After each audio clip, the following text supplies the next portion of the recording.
I'm so excited to have all of you here. It's going to be a great day. We have a little blue sky. And I'm really happy to introduce the fabulous air guitar from New York Anime Festival. Thank you, Nita. Thank you guys for all coming out. And thank you for the sun. Now, I know you're all anime fans, but a few things. This is not a convention, so you can't sleep here. You don't need to be here at 6 a.m. to line up. And good thing. Don't bathe in the fountain. But other than that, there's a lot of fun. There's awesome stuff. There's like awesome food. Not convention center, but real good food here. You're not in the basement. I'm so happy. I'm so happy. And I'm so happy to work with these guys this year. We brought a lot of fun stuff out here. And one of the funnest things, and yes, I know funnest isn't a word, is my friend. No, funnest isn't a word. Yes, it is. Funnest is a word today. Yes, it is. Webster's Dictionary. One of the funnest things, again, funnest is not a word. Don't say that, kids. It's a word. Is Mr. Uncle Yo. Uncle Yo is a friend of mine. He's been at the Anime Festival for the past 2 years. I think I'm going to rope him into it again this year. But he is awesome. He is one of the very few things I make sure I actually see. So I'm so happy. I'm going to see you out here today in the sun. So I'm sorry, you're going to get a tan. So you're going to lose all of your otaku cred. But, ladies and gentlemen, fanboys and fangirls, give it up for Uncle Yo!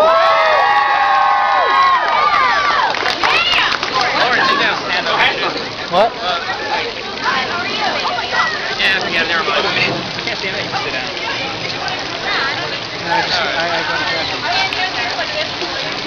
Be my guest. Welcome everybody to Sakura Matsuri. My name is Uncle Yo. I am here to talk to stand-up. My parents don't know where they went wrong, and I don't feel like telling them.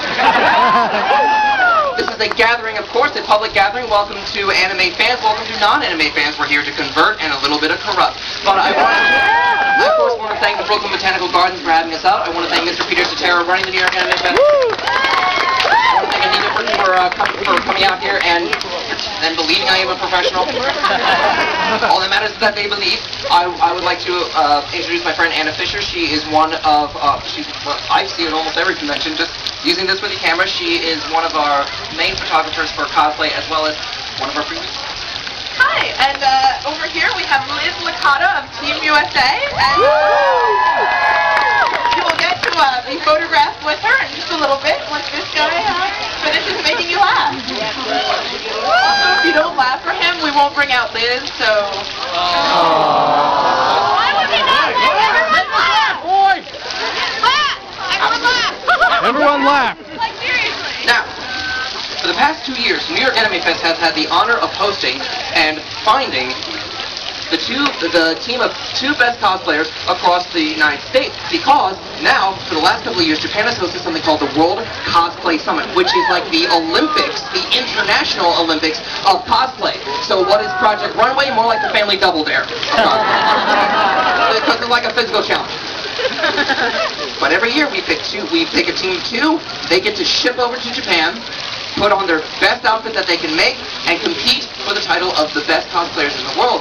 Last year, Brazil won. Why? They had a 9-foot-tall working mecha. Yeah, of all countries, Brazil! I'm expecting like a mechanical anaconda, if nothing else. Playing to my stereotypes! So we're going to have a lot of fun up here. This is, of course, one of the greatest cities on the map. This is New York City. I've been living here for about 6 months now, love it, and this is one of the few countries, one of the few cities in the world that really needs 2 lines in the sidewalk, doesn't it? Because it needs an express lane for locals, and then it needs like a slower lane for tourists and foreigners. Yeah! Because nothing is more painful than you're trying to get through Times Square, and you're stuck behind the guy who's doing this.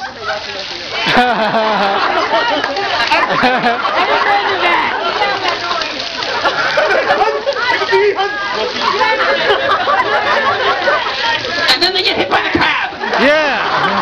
Why would you look up? All the cars that are going to hit you are coming from this way. Look ahead. Move ahead. That's what we do in New York City. This is just an amazing place. Every day you can receive such a severe culture shock. Not like, oh wow, we have someone from Zimbabwe living in New York City, but culture shock like, You can't grow hair out of that. Whatever, it's an express train, I'll take it anyway. But it feels like every third woman on this island is pregnant. Everyone's walking around like 2 or 3 kids. I've had nothing to do with it. And I'm a bit disappointed. You know, I'm always left out of the loop. What? You want a bunch of yous? Yeah. Weekends, Central Park kind of becomes like this convoy of strollers. Have you seen the baby strollers wandering around the city? They're enormous. You have like the stack of 2, like the one next to the other, which is wider than any door, guaranteed you never go back inside. If you pull it backwards, it starts beeping. If you leave it outside too long, you get a parking ticket. The strollers are too big, and then they try to be a little more economical with it. Like they'll have the hammock stack a baby. Like there's a baby on top, and then beneath it there's like a little hammock for the newborn.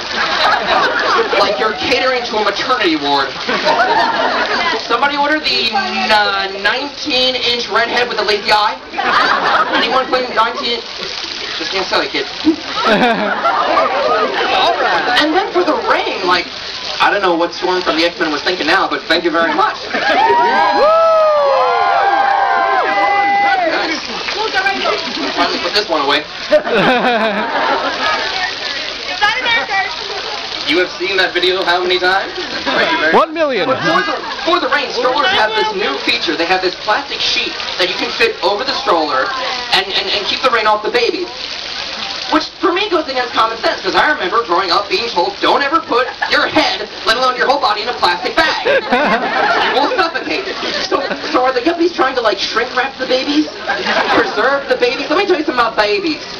They smell. They have, a lot of them can get this kind of dirty diaper smell. You put that under a plastic sheet under a hot sun, you kind of get like a greenhouse effect. And nothing's worse than lifting that up. It's like when you fart under the covers and hold the pillow real tight.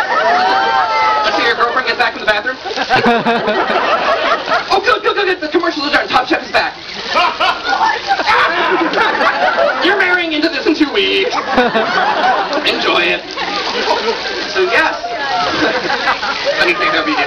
So, welcome to the Sakura Matsuri. This is a celebration of Japanese fandom here in America and how it has converted and contorted and corrupted many of us that we love it. Parents, I'm here to explain a couple of things. I'm also informational. Informal, that's right. Basically, what the heck is your daughter talking about? Manga, they are books, they are comic books, they come out bi-weekly or they come out monthly. There are all kinds of stories that are out there. They then get made into an anime. Yes, it's kind of like a cartoon. But kids today, you have to realize you have it too easy. You have it far too easy. Hulu.com, Crunchyroll.com, YouTube! You can watch whatever you want, just a click away.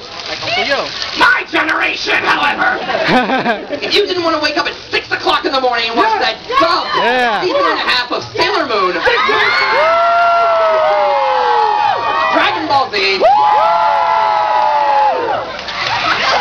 Ronin Warriors, or Samurai Pizza Cats, this can just be the whole show. Just I say something, you say go. Something, yeah. So if you didn't want to wake up at 6 o'clock in the morning before the school bus just to catch that, you couldn't. Like you were basically screwed.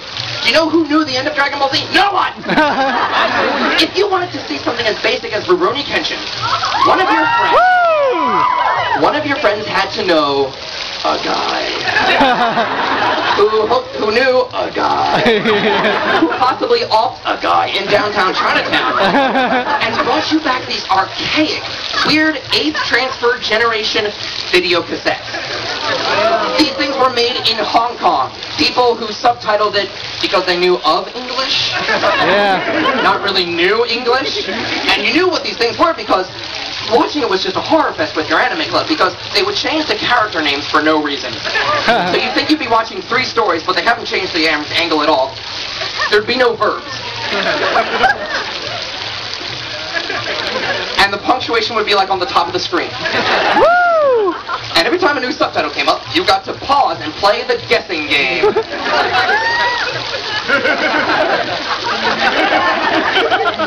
Ora? Am I reading this right? What's the hell your heart? What the hell wrong you grammar? Those are not words. So to compete with the youngins, Uncle Yo has had to compose the 10 commandments for judging a new anime. Not every season you need to know what you're watching, okay? For example, thou shalt not judge a new anime based on its title, Bleach.